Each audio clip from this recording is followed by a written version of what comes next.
Good morning. Well, actually, it's afternoon. Yeah. Well, it's 12:08, so you decide. It depends on what time you get up.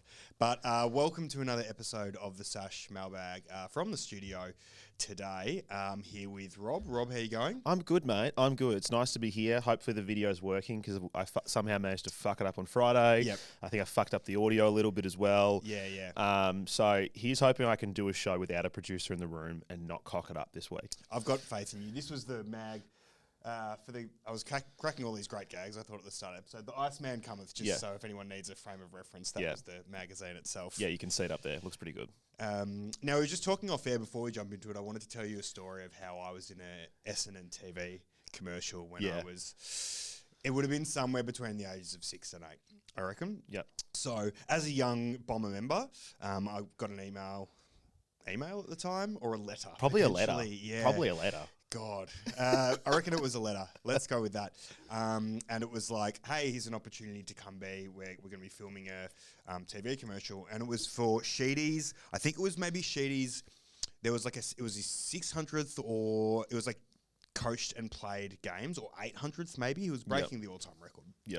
But it was for that. And so I had to go in and audition, and I went into the studios in the AFL, and we went in and... the audition was stand in a line of other Essendon supporters and sing the Essendon song. Okay. And it was about who could sing it the best and proudest and loudest. So that was round one. Yeah. And then round two was cheer, as if you're in the cheer squad, and we've just kicked a goal for as long as possible. So Interesting. yeah, little me was screaming my lungs out. Yeah. Go on, Africa, go out here. And I got in. Nice. And so what happened? Oh God, yes, it was so long ago. But the basically, camera came in through the Essendon rooms, and there was a shrine, I think, to Hurdy, and then all these things about Sheedy, and the camera was just kind of panning through the Essendon rooms. And yeah, I was about 4 seconds in, just going "Guidons." I wonder if we can find that. I tried to find it a little while ago. It was on. I could find it 10 years ago. Yeah. But I don't think it exists. If anyone knows how to find it, Yeah. it was for Sheedy's record-breaking game, or his Yeah. game played and coached, something like that. Yeah, because there's that YouTube channel, Rare Essendon FC Videos, which has some pretty good stuff up there. So maybe they've got it. All right, yeah. If we can find that, let's find that and we'll clip that up. I'll get the freeze frame of myself. But that's not what we're here to discuss. No. It was just a good little lesson in memory. Here do some mailbag, mate. Here to do some mailbag. And it's nice to have this back. Obviously, it's a pretty big break between games of this, so hopefully we're well rested. But let's jump straight into it, and we'll go with some of the ones that we got through on Instagram. Instagram first? Yeah, let's do that. And then... Thank you for everyone who's been sending them through on the Discord. I haven't actually been checking it much in the prior episodes, so we're going to get to a lot of those for this as well. But there's a couple of really good ones that came through on the Instagram that I wanted to run through as well. I'll jump off with the first one and ask you a question, Rob. Yep. One that's probably on a lot of people's minds, from Vidura J. What would you do about Perkins? Why is he playing as a midfielder while Sardis is the sub? Yeah, it's an interesting one. I've said here before that I believe he does his best work when he's spending more time forward. Now, with, I would say, probably some availability problems, and with the sort of where the team's at the moment, he has had to spend a bit more time forward. But some in the midfield, sorry. But I think he plays better when he's forward, because 10 positions when he's in the front half can be pretty impactful. Yep. But then when he's spending time in the guts, and, I think he does get hurt going the other way quite a lot. There was obviously that game last year against Adelaide where Ben Keys has taught him a bit of a lesson. Yep. And I think that's it. Then you obviously got Sardis as a different thing. I think I might have been a little bit too harsh about him last Friday. There was a couple of moments that kind of irked me, but a few people kind of been like, I think you're a bit wrong there. And look, I'll wear that. But I guess it's just kind of what they add, because look, Sardis is obviously great at getting the footy, at least in the VFL. He's slowly building that at AFL level, but probably doesn't have as much outside ability. Yep. Whereas, generally speaking, Perkins is a better user. So I think that's probably why they lean towards him. He's obviously more experienced as well. But yeah, it's a hard one. Ideally, I would probably, as this commenter's said, I would like to see Perkins playing, 80 forward, 20 mid. and then like to see Sardis in the team to have a crack if he's going to play and actually start, because I think he's not I think inside mids don't make good subs as far as I'm concerned. I think you want more sort of outside players. So yeah, I hope that answered the question. I think, and you know, Perkins isn't someone you would necessarily see as a sub-type player either. You know, he can be impactful, but a lot of the time you're looking with a sub, you're looking for someone who's like got a burst of speed or could inject energy and fresh legs. Yeah. I don't know if he's the sort of player that you would see as a sub either. So I think for him, it's definitely in the team or out of the team. Yeah, exactly. And like I said, I think I'd just like to see him spend more time forward. But yeah, he's just one of those guys who we're probably we see guys in his similar age bracket who have started to go that next level, whether it's, a Caldwell or a Durham, for example. And Perkins is probably that one now where everyone's kind of like, all right, well, you're a high pick. What are you going to become? And I think until recent weeks, I think he was looking really good, because I think he kicked maybe it was 6 or 7 games. He kicked a goal in every single one, which is what you want as a forward. But yeah, I think he's just much better forward of the ball than he is in the guts. Yep, absolutely. Shall I do one? Or yeah. Why don't, I've got them up here. I'll throw one at you, and then you do one or two to me. Yep. I think this is probably one that's on a lot of Essendon fans' minds as well. And I think there's two camps, obviously. So, Eek Azy has said, after Brad Scott naturally ends his coaching period at Essendon, whatever naturally means, when Brad Scott decides to leave, is James Hird still a viable option? I guess it depends how long. I mean, if Brad Scott takes us where we want to go and he coaches for 10 years and we win a flag, Hirdy might be not interested anymore. I guess. I mean, it really just depends when Brad's time ends. And if Hirdy still wants to, because he was obviously, a couple of years ago, he was interested. Now he's sort of saying that he's not interested at this point in time, which may be some part true, some part just being a bit professional.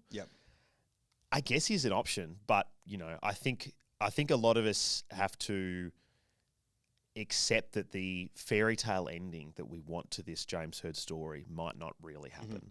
As much as we want the Disney movie where he comes back from the wilderness and he's got a big long beard and long hair and they're like, "You are the true king," and then he saves the day, that might not happen. So we might have to accept that this fairy tale that some of us believe doesn't end well. He was a good coach, or it looked like he was going to be a good coach. His performance was great with that team, and he was really building. I think his commentary is really good on the game, but I've always been in the camp of I don't know if a Hird return is good, and a lot of people obviously see him as a saviour and as a god, and he was that, but I'm just still I don't know if there's enough time gone or enough what has gone under the bridge since the saga for a return to be smooth and not have all this baggage. Maybe that would never be the case, but for me, I think it's better for the club to be moving forward without. Yeah, and I think the other question is when he coached previously, he'd only been out of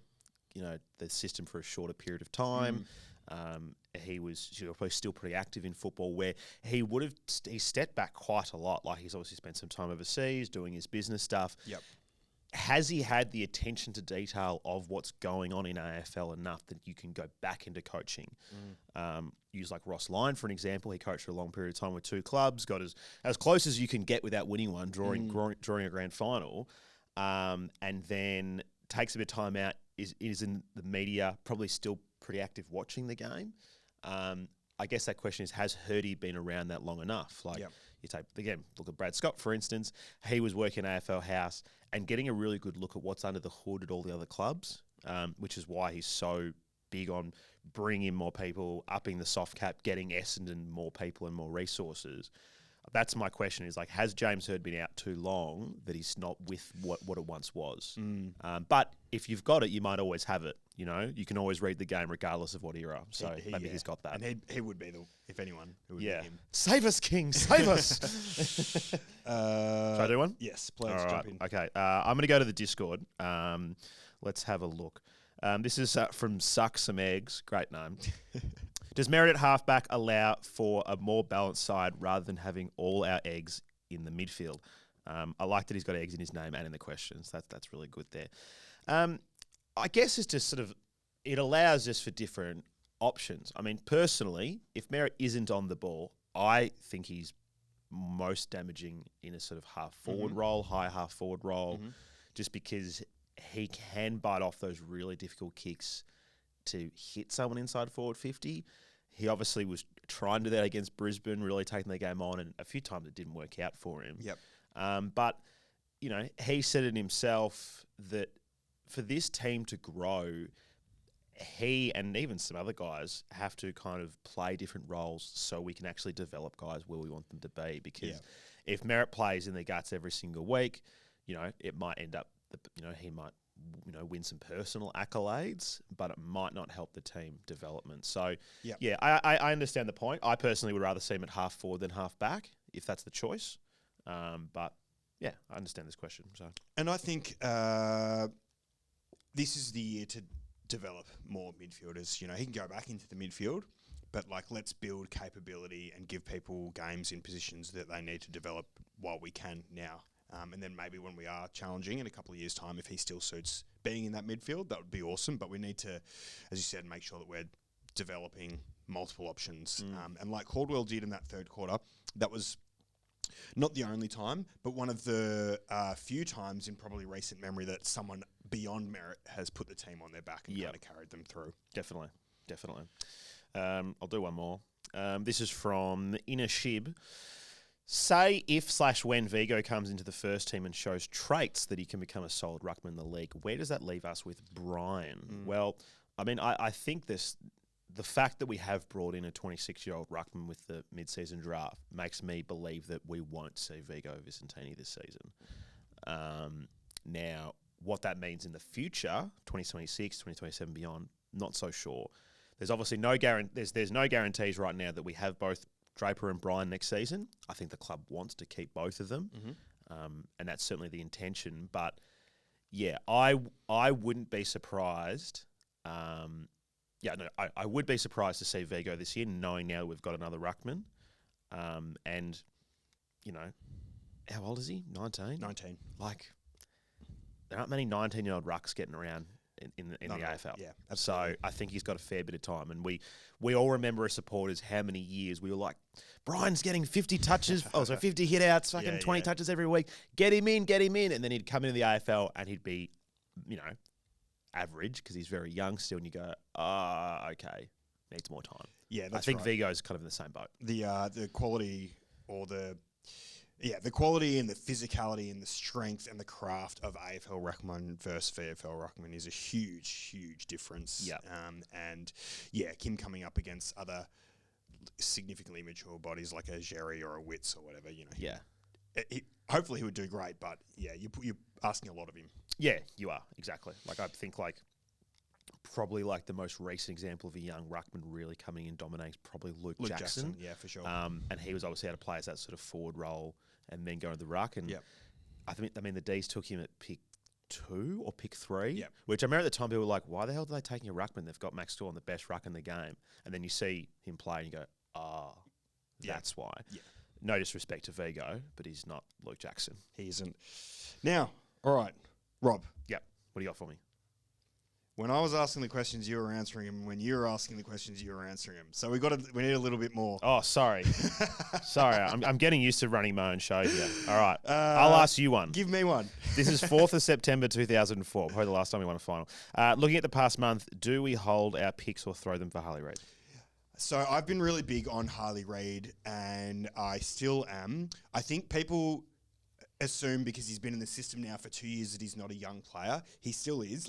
You bring him in, he still has a 10-plus year career ahead of him. Even as a bash and crash inside mid, you would think he would be able to make it to 30, let's say. What is he? He's 20 now. Yeah. So, I think using picks now on someone who's been in the system for 2 years, who's proven, is, in my eyes, just as good or if not better as using them on someone who's 18 and not using. If he was 24 or 25, that's a different story. Yeah. But he's got enough time to develop with us, and I think he is good enough to come in. And I know we've got a glut of midfielders, which is maybe the one question as to do we need a Harley Reid based on what we've got elsewhere? But I think his bravado, his goal kicking kind of prowess, and his ability to play everywhere. He is that mould where he can play forward, he can play middle, he can play on a flank. So I would still give up picks for him for sure.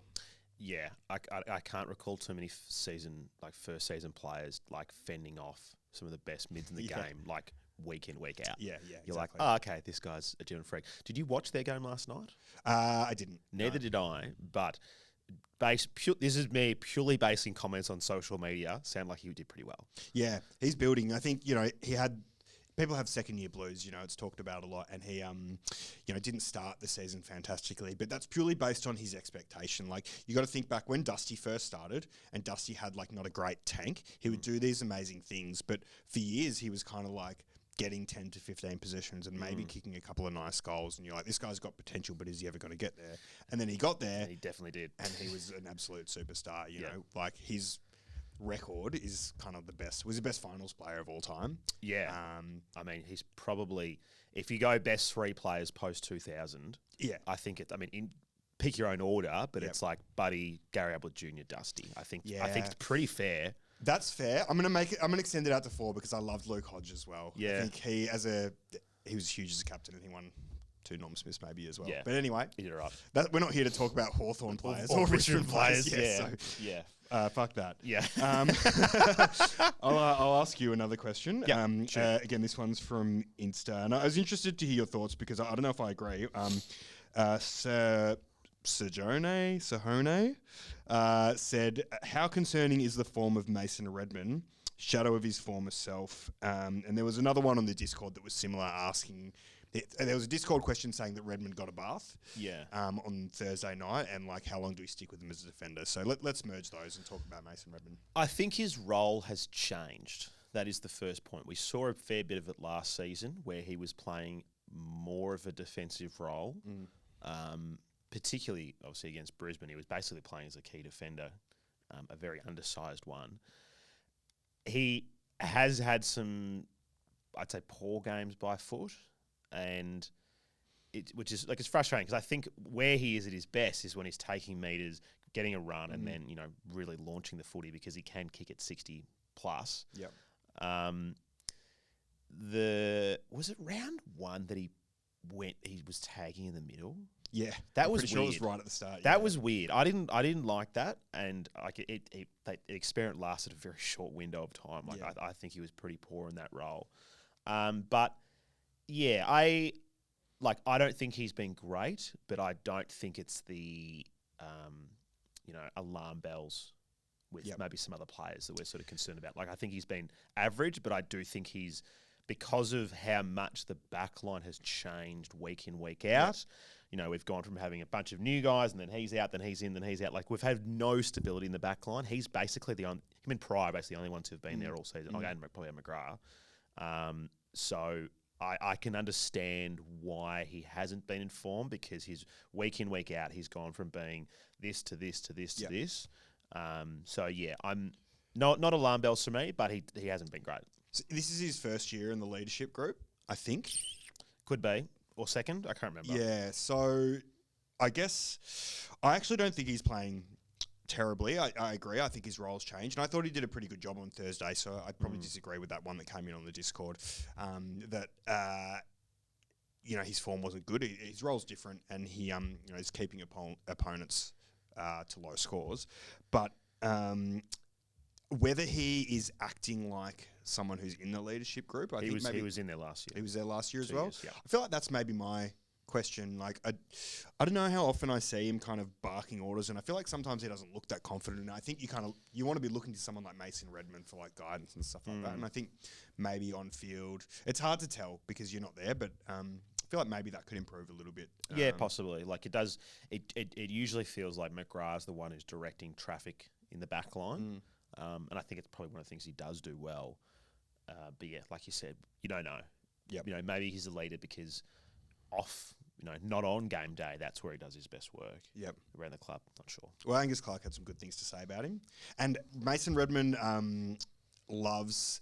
there's an Instagram page I follow, and it's about crazy stuff happening in the animal world. It's like a lion eating a zebra or some crazy chase between a snake and a spider or something like that. Yeah. And Mason Redmond likes every single video that this account page posts. Fuck yeah. It's always Mason Redmond. So I like him for that. Yeah. Yeah, sick. I've got one for you. Yep. This is from Drip Lord. Which players currently in the best 22 won't be there if we win our first final? If we win our first final. Or when we win our first. When/if. All right, well, I've called it. I did the very tepid prediction the other day of winning a final in 2027. So I've bought myself a bit of time to be able to do that. Well, I think we can tick off the easiest one. He's behind you currently. Best 22 is Old Gold. So he won't be there. So let's tick one off the list. Let's tick him off. I've got the list in front of me. Yep. We're talking about best 22 players. Yeah. Well, like, is Dylan Sheil in the best 22 or not? I'm not sure, but he's probably not. Yeah. And I also don't know if he's talking about fully fit or just who's playing right now. Because, like, you could obviously throw a Laverty in there. Yeah. Who, all right, if everyone's fit's probably not playing. Yep. But, yeah. We, I'd say Setterfield probably wouldn't be there. I think so. I think, I mean, I don't know if Nick Cox is the best 22 player, but it sounds like he's having a pretty tough time at the moment. So I'm not sure if he's going to end up being there or not as well. Can I give you a hot take? Please.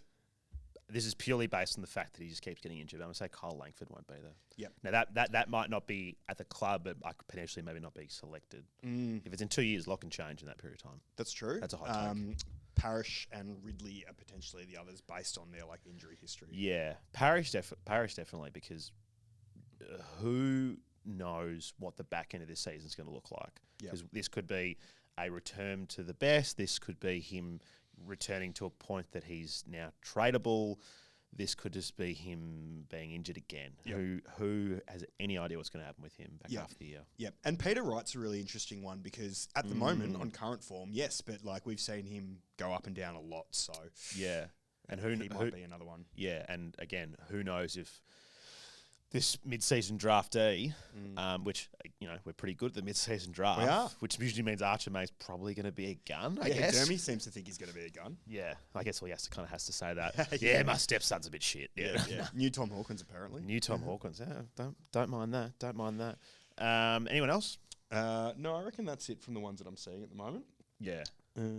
Harry Jones, maybe he's the other one. Yeah, Harry Jones is one. But he just re-signed for 2 more years. He just re-signed. But again, I guess I don't know if Drip Lord is asking Drip Lord. I don't know if he's asking or she's asking if that means they're in the team or they're still at the club. Yeah. Because like there are guys who I could say, well, I could see them being on the list, but they might not be playing in that. The best. Playing in that. Yeah. Yes. So kind of coming to the same point or something that we were a little bit just discussing then. Albert O. Polentan has said, would you trade Parish now? He's also asked to which club and at what price, which there's a lot of variables that come to that. But the trading of Parish is something that we have discussed on this podcast for years, really. What are your thoughts?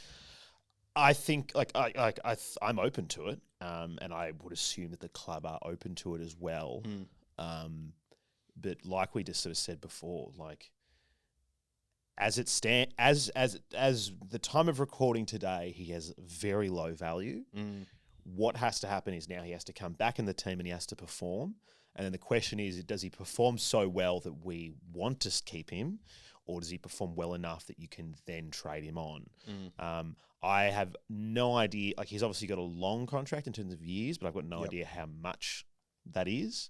I believe it's front-ended, so, you know, it could be a scenario that if they did try to move him on, that, you know, it's like, all right, we'll pay, you know, part for his first couple of years, something like that. So, yeah, I think there is just about any possibility with him. Yeah. Apart from being delisted because of how long his contract is, like, could stay, could go, both 50-50. Like, anything could happen. Like, because he's been out for so long and so inconsistent, it is. My guess is as good as yours. What happens from here? Yeah, I feel like you've been a pretty big Parish supporter. I think I have been. Yeah, throughout the years, I've sort of been on the like, let's get rid of him. Yeah. And you've been like, well, we've got no one who can win the ball. But that's changing. It is changing now. I think the emergence of Jai Caldwell is showing that there is a future without him. But I think there was a period of time when we just needed someone to win a clearance, win the ball, and he wasn't there, we did struggle. But you go, okay, well, you've got Jai Caldwell, who's, you know, top 4 player at the club. You've got Elijah Sardis developing, who assuming, again, they want him to stay, he might become that player. And then you got Darcy Parish. Now, I don't believe those three will work together, and Setterfield as well. But I think the strength that Setterfield has is he does do that negating role quite well, racks up pretty high tackling numbers. And as we've seen from Parish in the past, he was always been, a bit of a front runner. Yeah. We'll get 40, but you're like, didn't go back the other way as much as we needed him to. Yeah.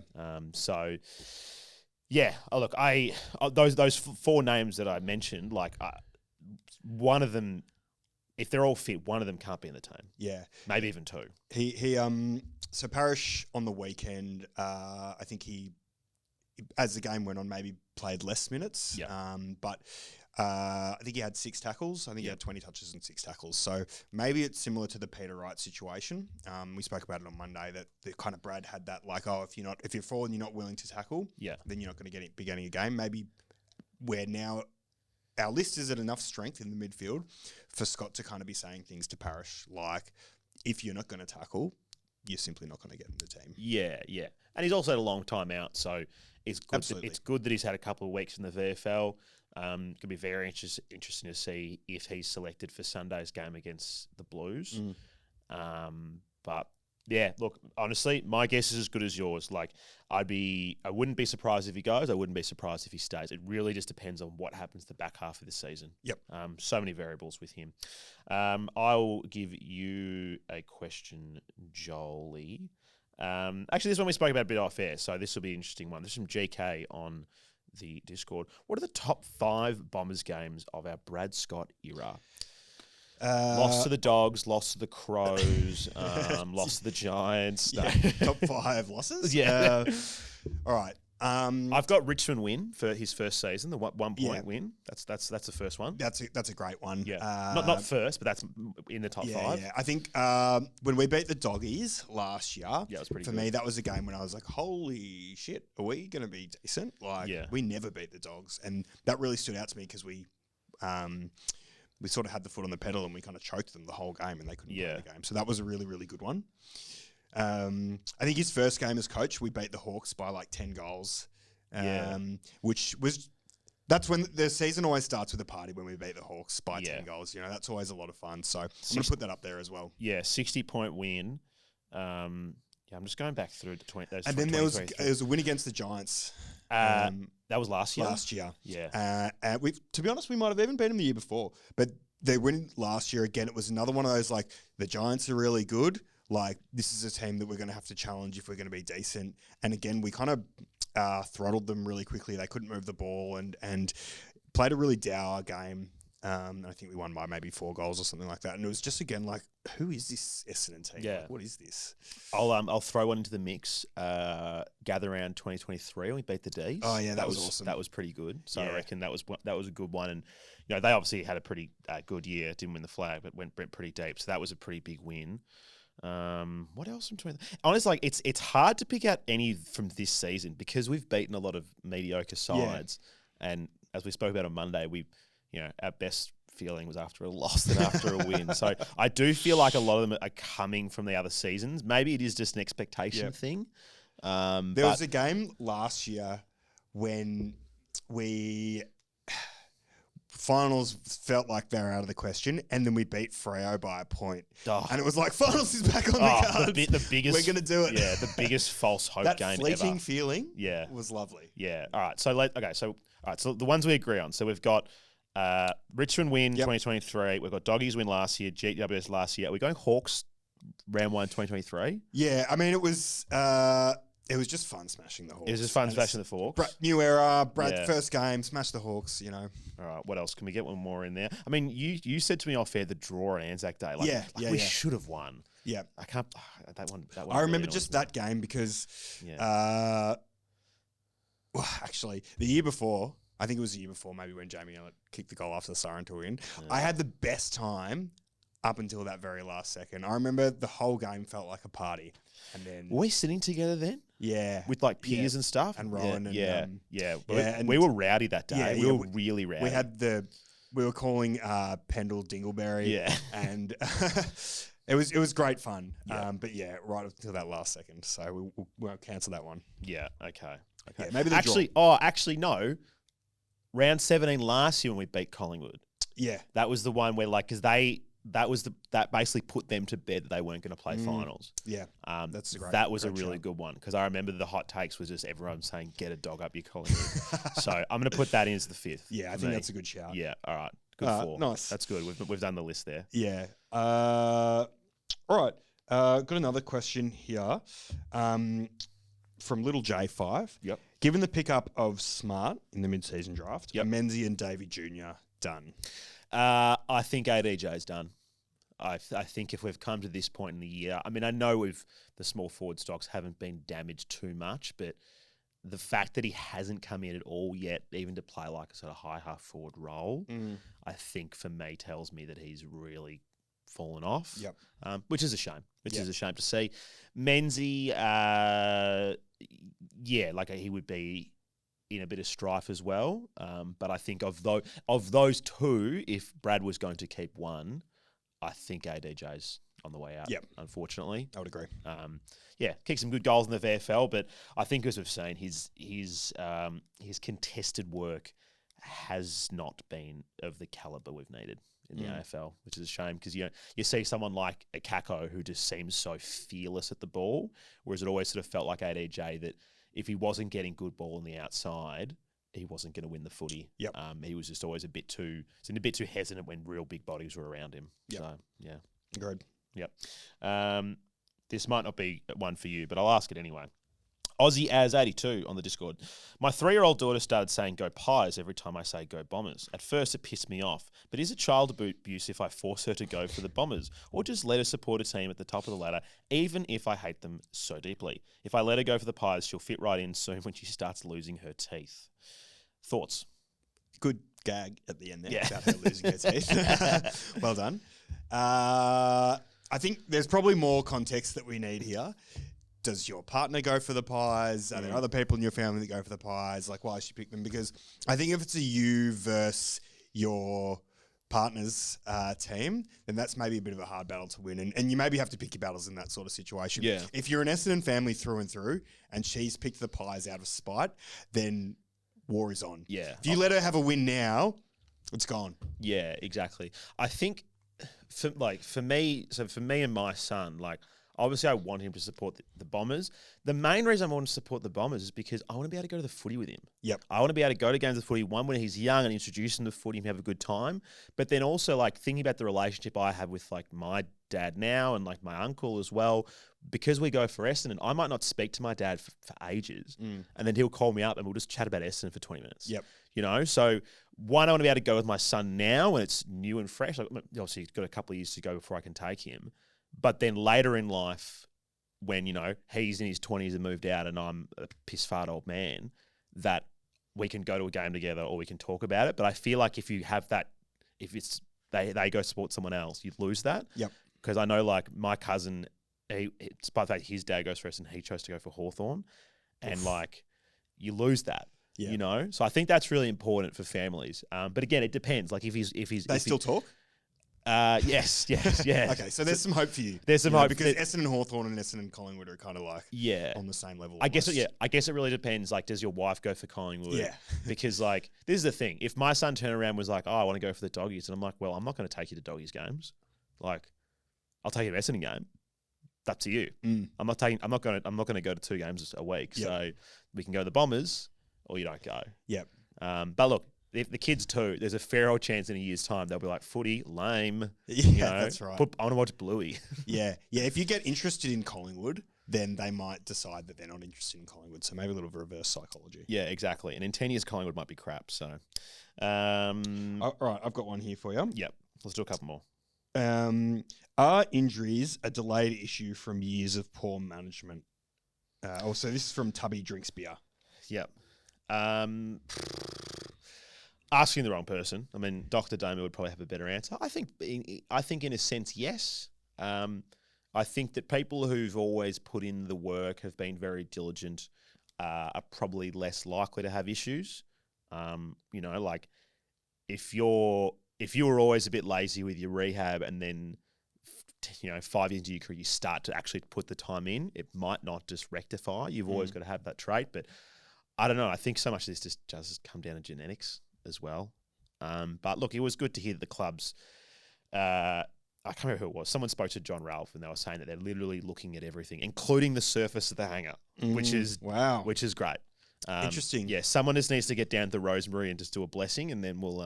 We definitely need that. Yeah. Yeah. If someone wants to go bless the hangar, send us a video of you doing so, and I'll share it. So yeah, and some of the ones like again, I'm also not a doctor. Yeah. Surprising. Yeah. But your Achilles and your ACLs, it's like, well, that's just bad luck potentially? It's the soft tissue that it's a soft tissue soft tissue ones that you're like, okay. Yeah.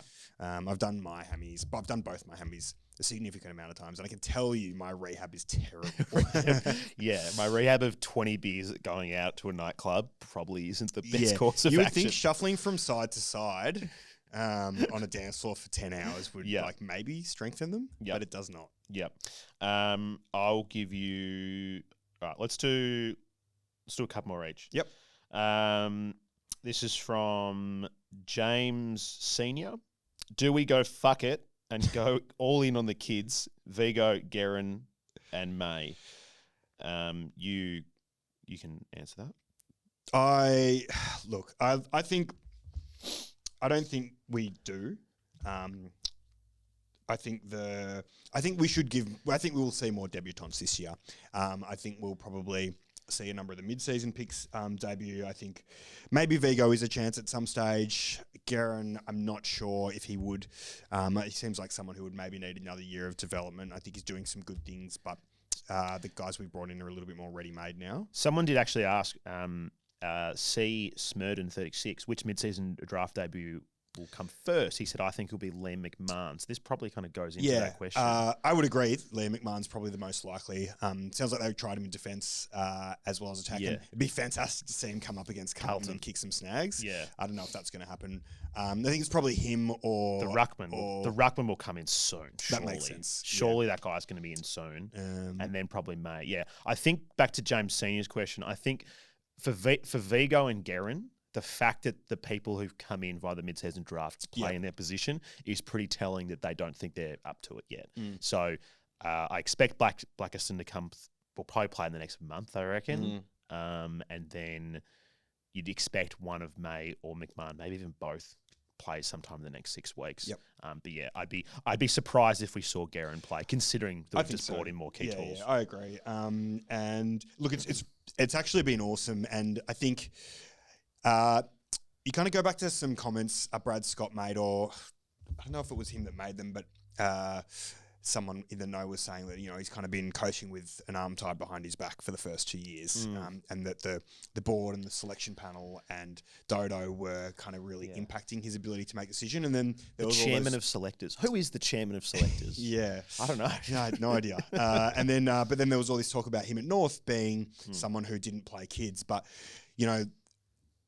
if you take all those things into consideration, it kind of looks now like, yes, through,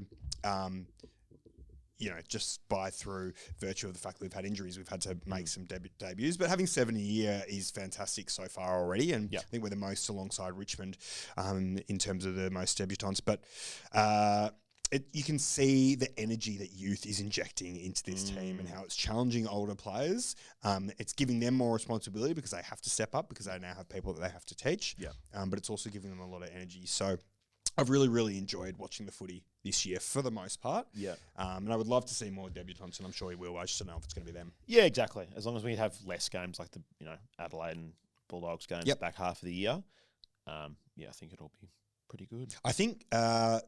So we've got our bye after Carlton, right? Or the one after? No, we have Geelong and then Freo, and then we have the bye. Okay. So still a while away. Okay. Tough couple of games. Yeah, that is a tough couple of games. Okay, cool. Well, maybe after the Freo game when we're in our bye week, let's just do a sneaky little ladder predictor.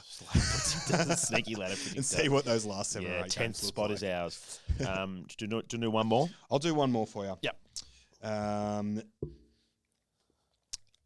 Barwin Batch. I'm liking this question because it goes to what I've been saying. Okay. My tepid prediction. Is 2 years for a final win realistic? Yes. Very. Yep. Thank you. Yep. Very realistic. It is really realistic, and I think we're seeing enough now from, as we were saying the other day, from our 23 and 24-year-olds that they are going to enter a really good prime. It's awesome hearing commentators, fans of other teams really being like, gee, Caldwell's a gun, Martin's a gun, having names mentioned. But then that gives Caddy will be in his 4th year, Cack will be in his 3rd year. We've got some development players that will really start hitting their straps by then as well. Yep, exactly. I'll just throw one really small one at you. C. Wright, 1244 on Instagram says, surely we are planning a massive Sash event when we finally win a final. Yes, 3-day bender. That is the plan. So. Yep, that's right. Yep. If anyone's got a property that we can all go out to, like within a long distance away from, like, phone reception or anything like that, I think that would be really, really helpful. We'll just have a lock-in. Have a lock-in. You need to have a Sash lock-in. Yeah, I know someone said to me once, like, oh, if Essendon was in a grand final, would you host like an after party? I'm like, well, I feel like it'd be an after party that hinges on the fact that if you won or not, because you'd book the space and then it's either no one rocks up because you lost, or it's on for young and old if you win. Yep. But yeah, look, that's not a problem we'll have to deal with this year, I think. So something for the future. Plenty of time for thought. Joel, this was fun. It was good. Thank you everyone for sending in your questions. We'll make sure we check the Discord more often in future Mailbag episodes, but very much appreciate it. Yeah, I feel like we should be prioritising the premium members, considering they've paid to be in the Discord. That's exactly right. Yep. You will be the first thought from now on. Yeah. And we're looking forward to Carlton. You've got a couple of more episodes this week. You're doing one with Yeah, I'm doing one with Terry. Yep. I'm just trying to reorganise the time. I think we're going to do it on Thursday now. It was meant to be done tomorrow, but I think we're going to do Thursday instead, which will be fun. So, nice. Yeah. All right. Well, thank you, Faithful. Go Dons. Go Dons.